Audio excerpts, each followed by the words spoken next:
Hey, what's up, everybody? Uh, Blake here. Welcome to my house.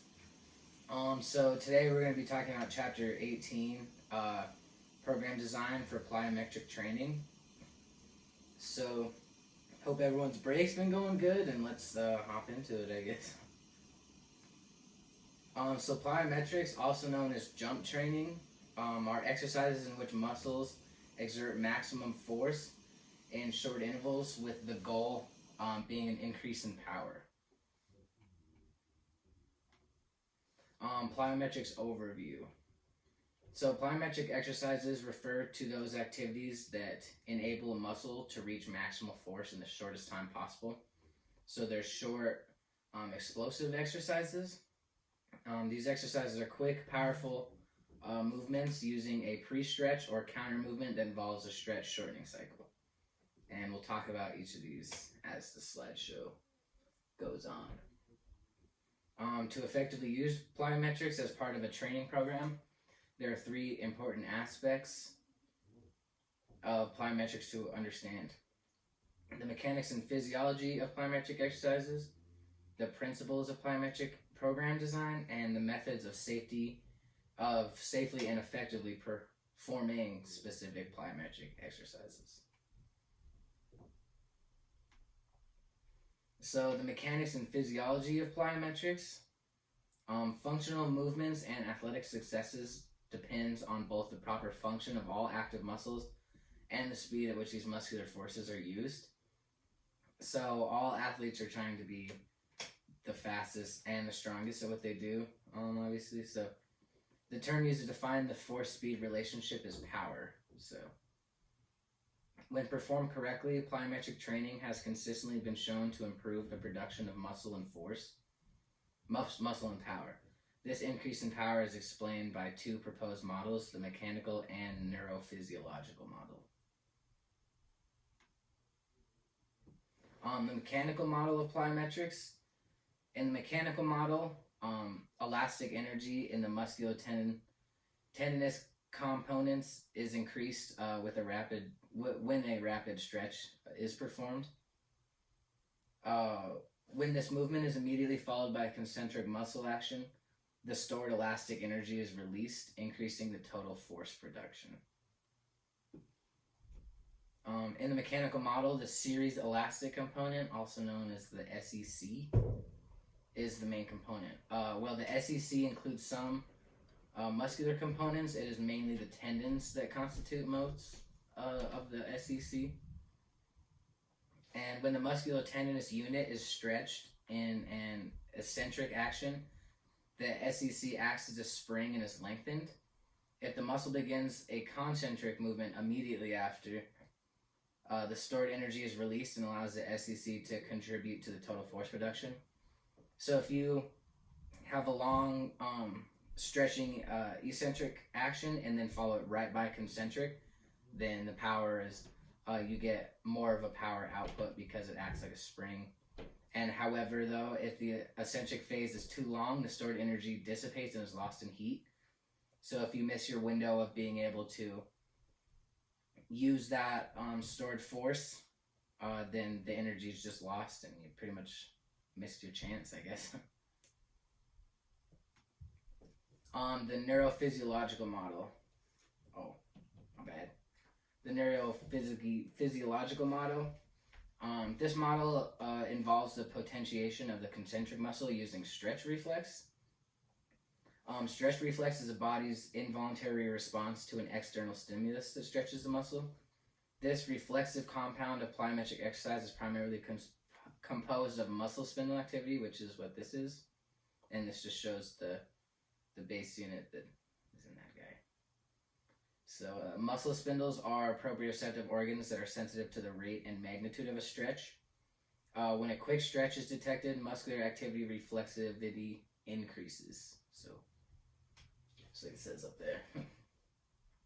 During plyometric exercises, the muscle spindles are stimulated by a rapid stretch, causing a reflexive muscle action. This reflex increases the activity in the agonist muscle, thereby increasing force produced. So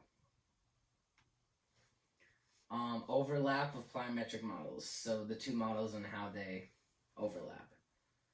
Well, it is likely that both the mechanical and neurophysiological models contribute to the increased force seen during plyometric exercises. The amount that each model contributes remains uncertain, so we don't exactly know whether it's all of the SEC or all of the neurophysiological model. So we just kind of assume that they work together. Further research is needed to improve our understanding of both models and their roles in plyometric exercise. The stretch shortening cycle. So the stretch shortening cycle, SSC, employs the energy storage capabilities of the SEC and stimulation of the stretch reflex to facilitate a maximal increase in muscle recruitment during these exercises. And the SSC involves 3 distinct phases. And this refers to the muscle action. Lengthening is immediately followed by active muscle shortening. So once again, like a eccentric and then concentric movement performed fast together, The phase 1 is the eccentric, which is the stretch of the muscle. And what happens during this, going through the chart, is the elastic energy is stored. And the second phase is called amortization, which is just a pause between phase 1 and phase 2 where alpha motor neurons transmit signals to agonist muscle groups. And the third stage of this is the concentric phase, which is just shortening of the agonist muscle and the elastic energy being released. So it's just getting stored up through the eccentric phase, and then once that concentric explosion happens, that's when that energy that's been getting stored is all released and used. So, program design for plyometric. And I know this is kind of hard to read, but this is just an example of a plyometric workout that somebody has written up with the sets and reps being right here and the training intensity being over there, and following the weeks. And then once we get later on in the slideshow, these the training volume numbers will make more sense. So a plyometric exercise program is like resistance and aerobic exercise programs.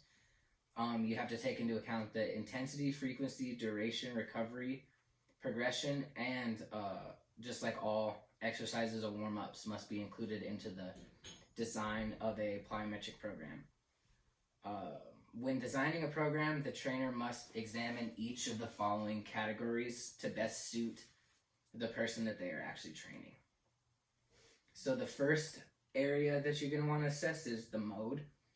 So the mode for the plyometric training is determined by the body region performing the given exercise. So for example, a squat jump is a lower body plyometric exercise, while a medicine ball throw is an upper body. So pretty much just what you think. Lower body plyometrics, appropriate for virtually any athlete or sport, including track, soccer, volleyball, basketball, football, baseball, and even distance running, because these sports require athletes to produce a maximal amount of force in a given time. So all of these sports have explosive aspects to them that the athlete is performing, that plyometric training could help increase their ability for these. Upper body plyometrics, rapid, powerful upper body movements are required for several sport and activities, and upper body plyometric training can greatly benefit almost all athletes, just like lower body training. The second area that you're going to need to look at after the mode is the intensity that you're going to be training this athlete at. And in plyometrics, the intensity is the amount of stress placed on the involved muscles, connective tissues, and joints caused by the drill being performed. So, yeah, pretty much. The intensity can cover a large range, starting at relatively low intensity and going to high intensity. These factors affecting the intensity of plyometrics are as follows. So points of contact, the ground reaction force during plyometric places more stress on extremities. So in plyometrics, there's a lot of jumping and doing fast movements that require landing on your hands or your feet or um, other stuff like that. And so uh, the amount of stress that's being placed by the ground is used to figuring out the intensity of the exercise or determining the intensity of the exercise. Speed of the exercise, greater speed increases intensity, just like you would think. The height of the drill, so the height of the thing you're jumping on or off of, or all that stuff. The higher the body's center of gravity, the greater force on landing, which is something we all knew. And body weight. So, the greater the athlete's body weight, the more stress placed on the body and higher intensity is achieved.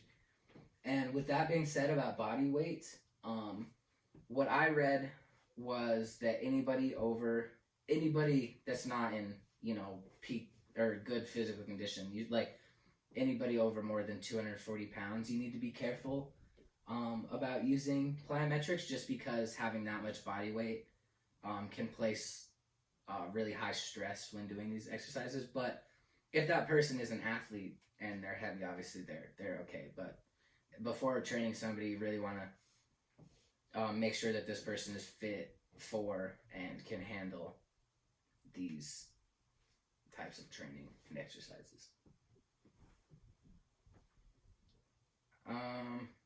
Next is the frequency.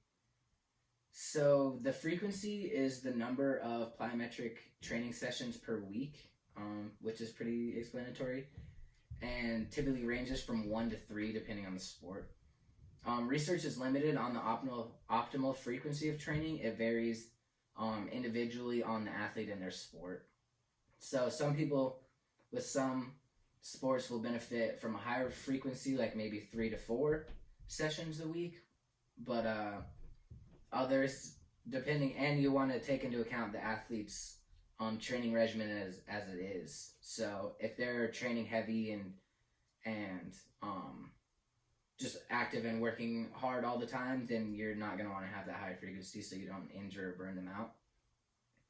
Plyometric frequency varies greatly on the demands of the athlete's sport, like I was saying.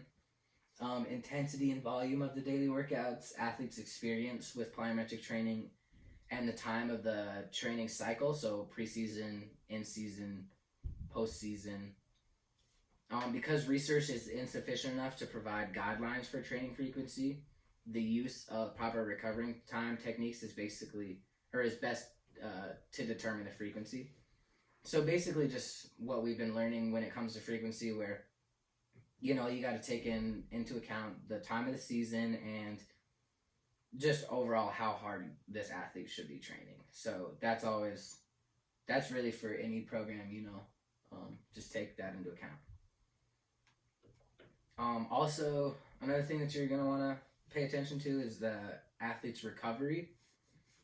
Because plyometric exercises involve maximal effort, recovery usually consists of 2 to 5 seconds of rest in between reps and 2 to 3 minutes of rest in between sets, just because they're usually high intensity workouts. So drills should not be thought of as a cardiovascular training, but more of strength and power. So the athlete, you want to make sure your program's not just winding them, but also making their muscles work, because it's not about so much training cardiovascular as getting that increase in power and force that we were talking about earlier. So drills, manipulations of recovery time has yet to be adequately explored in research. So once again, just kind of more individual based on the athlete. Next is the volume, which brings us back to that picture that I showed earlier with the volume column. The plyometric volume is expressed as a number of repetitions and sets performed during a given training session. So it's not about weight. It's all about the reps that the athlete is doing for each exercise. Lower body plyometric volume is normally given as a number of foot contacts per workout, which I thought was kind of interesting and kind of like, I wasn't expecting it to be like that, I guess. Recommended volumes vary for athletes of different levels of experience, and upper body plyometric training volumes is typically expressed as the number of throws or catches per workout. So, like medicine ball throws, that type of stuff. And the program length. So, research has yet to determine the optimal training program length. Currently, though, most programs range from 6 to 10 weeks long. That's just the standard that I found. And however, though, vertical jump height improves as quickly as 4 weeks after the start of the training program, which I thought was crazy. That you could, if you were serious, you could train an athlete and see quantitative results really that fast, which I thought was super cool. How fast our bodies respond to this type of training. Plyometric programs should be similar in length to both resistance and aerobic training. For sports that require quick, powerful movements, though, it's beneficial to perform plyometric exercises throughout the training cycle. The intensity and volume of the chosen drill should vary with the sport and the season, just like we were talking. So, all stuff that you just gotta watch, or not watch for, but take into account when designing a program for an athlete. The next category is progression. So, plyometrics is a form of resistance training and must follow similar principles of progressive overload. And progressive overload is the systematic increase in training frequency, volumes, and intensity in various combinations. So typically as intensity increases, volume decreases. Programs should progress from low to moderate volumes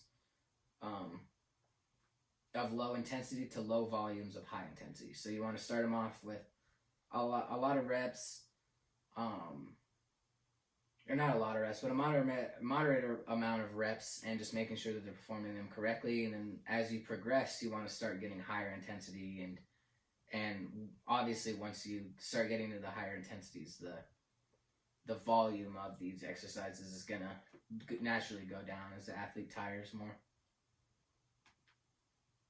And another thing that I had to toss in here was a warm-up.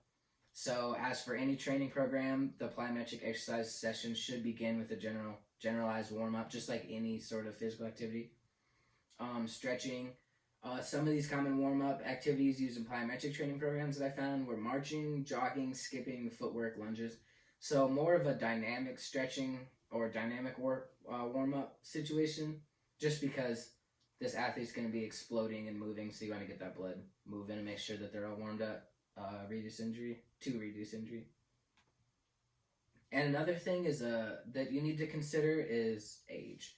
So although it's commonly thought that plyometric training is only used for full adults, prepubescent and adolescent children may also benefit from training.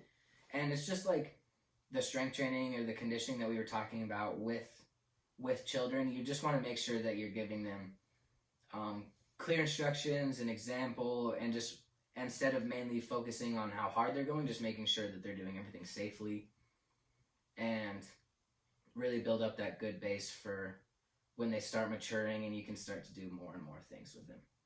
So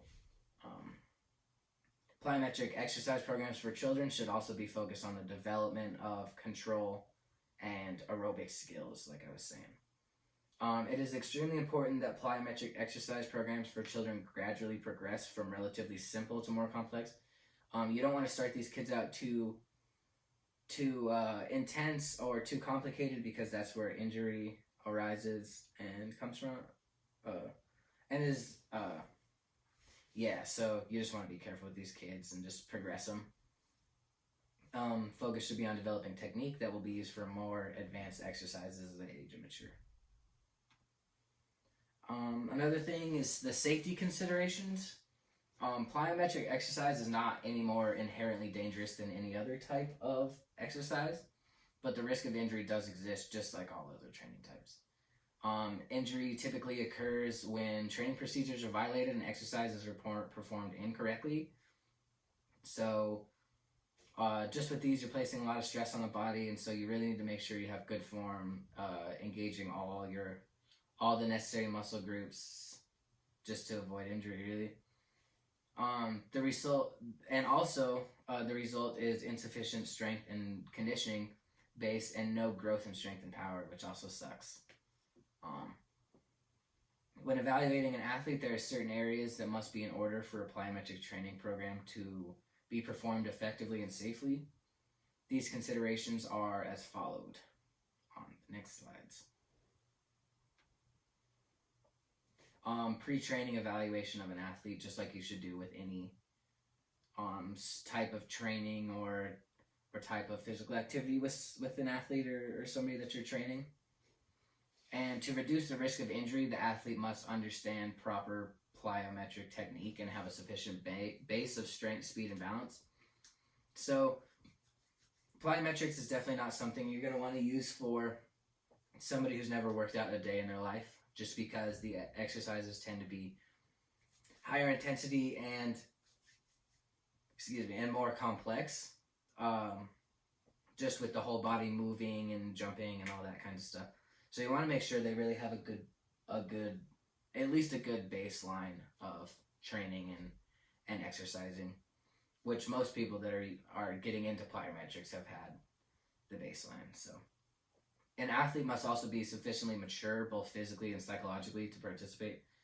That basically just means that they have to be smart enough, or not smart enough, but able to follow directions enough to perform the exercises, just like anything really. So another thing that you really want to place an emphasis on during plyometrics is technique.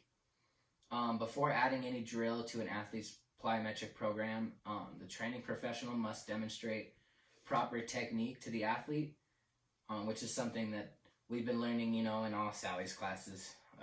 So just demonstrate and make sure that the athlete knows what to do and how to do it effectively. So another thing that you're going to want to take a look at and examine before starting plyometrics is the athlete's strength.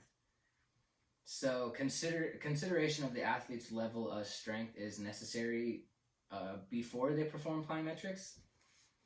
It is recommended that plyometrics be included for all athletes whose sport require running, landing, jumping, or changing direction. So pretty much most sports that I can think of. Teaching proper alignment and moving mechanics can decrease the athlete's risk of injury. So just like we were saying before, if you make sure that they're doing everything right, they're going to get the benefits of this and help reduce injury both during your workouts and during their practices and games. Another thing that you really want to take in consideration when creating a program for somebody is their balance. Just because plyometrics is so movement and jumping and lunging and all that oriented, that the person's got to have good balance, or they're never going to be able to, follow your workout and get the best benefits of it. So you want to make sure that your person or your client is, physically fit enough to make this happen, which we've learned, And balance is the maintenance of a position without movement over a given period of time. A preemptive test for balance before beginning plyometrics that I found would be, for an athlete beginning plyometric training for the first time, would be required to stand on one leg for 30 seconds without falling. So, and their physical characteristics. Another area that a trainer must consider before creating a plyometric training program for an athlete is the athlete's body weight and build. Just like I was saying at the very beginning, if they're just too heavy and just not in the physical condition to be doing these kind of exercises, then they shouldn't be doing this. Athletes who weigh more than 220 pounds may be an increased risk for injury when performing plyometric exercises, just like I was saying. But once again, you can get those special cases where, all these dudes in the NFL are 220 pounds and they're doing a lot crazier stuff than just some plyometrics. So, just use your discretion as a trainer and see if this person really can perform this. So, greater weight increases the compressive force on joints, like I was saying, which raises the risk for injury. Athletes above 220 pounds should avoid high volume intensity plyometrics unless you think they can do it, which there's definitely people out there over 220 that can do it. So, but there's also people that shouldn't. So, yeah, just like we were saying in our other classes with Sally, where you're not gonna see a big heavy guy and instantly starting him running sprints on a treadmill. That's just not. So just use your discretion. Another thing that you want to check out, which is important, is the equipment and facilities. So before beginning a plyometric training session, both the trainer and the athlete, just so both should do it just so you're both on the same page and one can't, blame the other for bad training conditions. You should both check and ensure both equipment and the training facility is suitable for the workout. It's pretty common sense, but had to put it in here. Areas of concern for plyometrics include the landing surface, the training area, the equipment that you're going to be using. You want to make sure the person has proper footwear since you're going to be running, jumping, sweating, and supervision. So just making sure that other people there. So if one guy goes down, you got somebody else to help you. And in conclusion, so really the main goal of a plyometric training program is to rapidly apply force to provide an overload to the agonist muscles. So using both models that we talked about, the neurophysiological and the mechanical. Although it has been repeatedly shown that plyometric exercise increases muscular power, so it's proven for participants in a training program, research really has yet to determine whether mechanical or neurophysiological adaptations occur for those improvements. So really all that says is we know that there's improvements, we're just not exactly sure where they come from.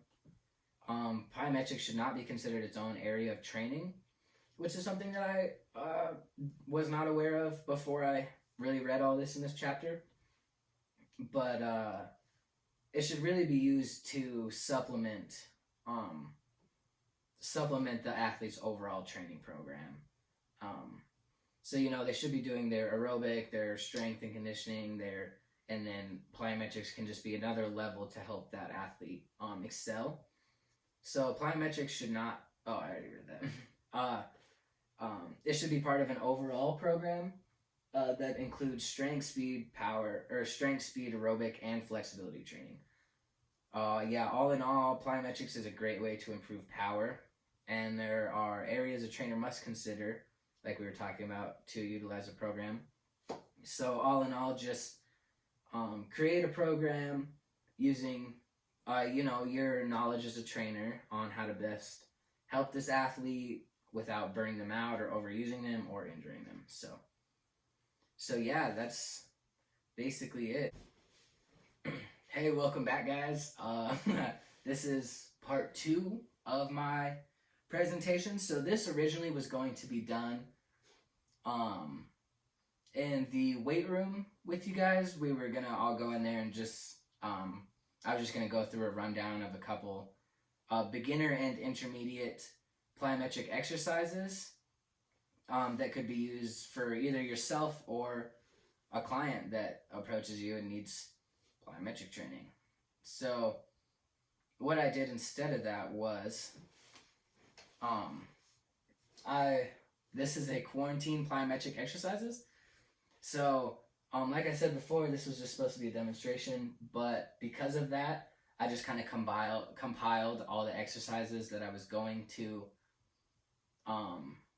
demonstrate or show you guys or have somebody demonstrate, and just kind of pick the ones that could be easily done at home, so that any of you guys watching this, if you get too bored or sick of your family, you can go outside in the lawn and have a little plyometric grind sesh, I guess.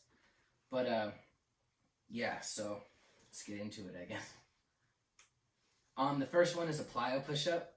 So to do this, you just perform a standard push-up, but as you push up, use enough force that both hands leave the floor and you can quickly clap together before landing.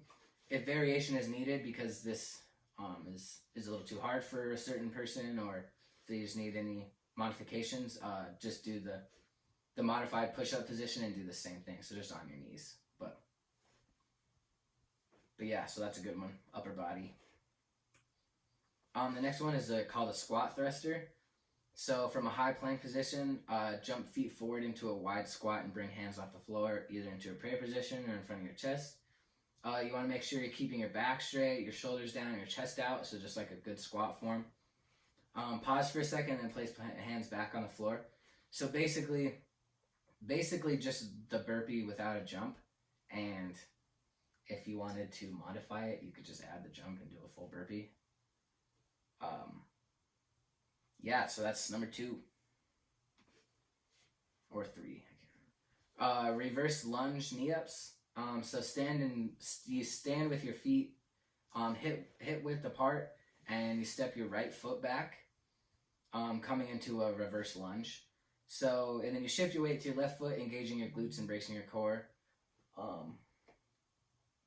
Yeah, you want to bring your foot forward and then bring your right knee to your chest and land softly and repeat. So this is a lower body exercise that really engages the core, the glutes, and other muscles in the legs. So that's a good one too.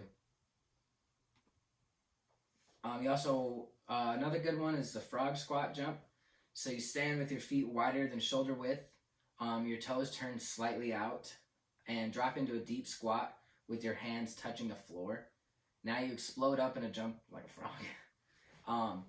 Land softly on the ball of your feet. So with all these, you want to make sure that your explosions are not out of control and getting crazy. And so just with all plyometric exercise, you want to make sure you're focusing on power and strength while still being controlled. So a lot of this will also help somebody without, they'll help somebody grow and build on their motor control and their, just their coordination. So yeah, that's another one, frog squat jump. This is the Olympic long jump. This exercise is an explosive lower body move. You want to begin by standing feet hip width apart and crouch into a squat position with arms back. You want to spring forward with your feet together, swing your arms to help and land on the balls of your feet once again with your knees bent. Immediately jump forward again if the space allows, or turn back and jump to the starting position. So with all these exercises, you don't want to pause and take too long of a break in between repetitions. So you want to do each of these consecutively. So you want to, jump and then land and then jump again. But yeah, so moving on. This one's the alternating lunge jump. So you start in a low lunge by stepping forward with your right foot and allowing your knees to bend. Shift weight and jump in and jump up, changing stances in the air. So you just alternate legs. And landing with your opposite foot forward. On this exercise, you want to aim for height and control, not speed. So land softly on the balls of your feet and perform exercises again. And I know it says don't worry about speed, but obviously go as fast as you comfortably can while still maintaining control and all those other things. The next exercise is the kneeling jump squat. So you want to begin with kneeling on the floor, so on your knees, slightly wider than hips. You want to draw your arms back and then forcefully swing them forward to generate enough momentum to jump into the squat position. And then you want to controlledly, again, get back onto your knees and perform the exercise again. So this is where these other ones that I showed were pretty basic ones that I found, but this one was in the intermediate category just because starting on your knees and exploding up, there's more force and, And the next one, which is a higher intensity one also, is a pistol squat with a roll. So you want to stand on your legs with your knees slightly bent and your right foot off the floor, just like that lady. Lower into single leg pistol squat, extend arms to help balance, squat and hold momentarily at the bottom, but then allow your butt to come back and do like a little roly-poly move on your back. And once you roll back up and then catch that same foot that you were using in the pistol squat and then stand up using just that foot. And then you want to do that and then alternate legs. So, yeah. squat and hold momentarily at the bottom, like I said. Yeah, so that's the other one. Next one. For this one, you got a bound and high knee skip. So spring forward, lifting the right arm and left knee into the areas of skipping, and land softly on the balls of your feet and repeat, alternating legs. So make each jump powerful, keeping a good rhythm as you move forward. And overall, the overview of this workout. So this workout was designed to be done at home with limited space, which is perfect for all of us socially distanced right now. These exercises are mainly this exercise is mainly a lower body power and strength building program with some full body aspects to it. To do this workout at home, you'll need nothing more than a pair of shoes, or not if you really want to. It's up to you. Another good thing to have for a plyometric workout is a workout mat, like a little yoga mat, or you could use a blanket or anything.